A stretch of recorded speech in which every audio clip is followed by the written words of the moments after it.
Il est recommandé notamment de boire beaucoup d'eau et de porter des habits de couleur claire qui s'adaptent mieux aux ardeurs des rayons du soleil.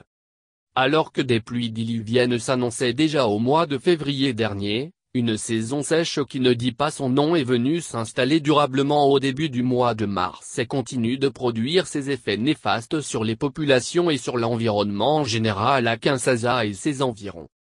Selon des études menées par des spécialistes en dehors du continent africain, ce qui apparaît aujourd'hui en République démocratique du Congo comme une saison sèche à une période qui sort de l'ordinaire n'est autre chose que le résultat d'un réchauffement climatique dû à l'émission excessive et désordonnée de gaz à effet de serre par des puissances industrielles de l'hémisphère nord, ainsi qu'à la destruction systématique des forêts par des populations pauvres du sud et des exploitants venus de l'Occident.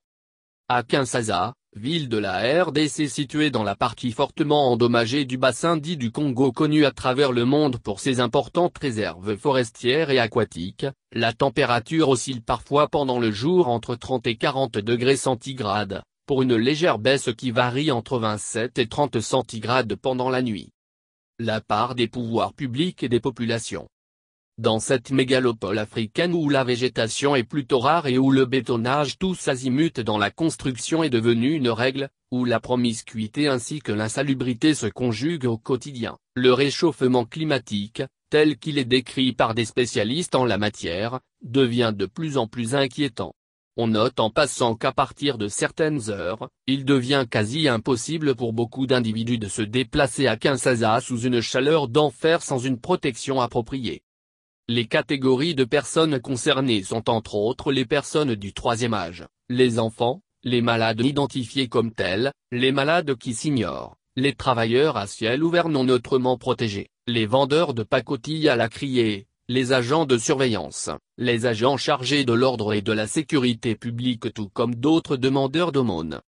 Maintenant que la situation tend à s'aggraver au fil des jours, à quelle recette faut-il recourir afin de se prémunir contre ce réchauffement climatique qui apparaît désormais aux yeux de tous comme un fléau potentiellement mortel? Certains pensent que la question s'adresse tant au pouvoir public qu'aux populations concernées et qu'il faut agir ici et maintenant. Au niveau de la population, il est nécessaire de réinstaurer les travaux collectifs mais avec l'accompagnement des services compétents de l'État.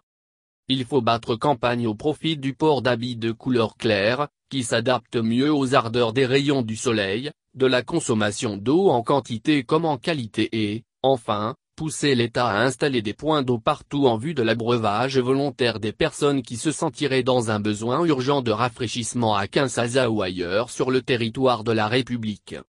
Au niveau des pouvoirs publics, il faut de toute urgence arrêter l'abattage des arbres, encourager le reboisement des endroits dénudés et empêcher le détournement des cours d'eau qui favorise la destruction de l'environnement.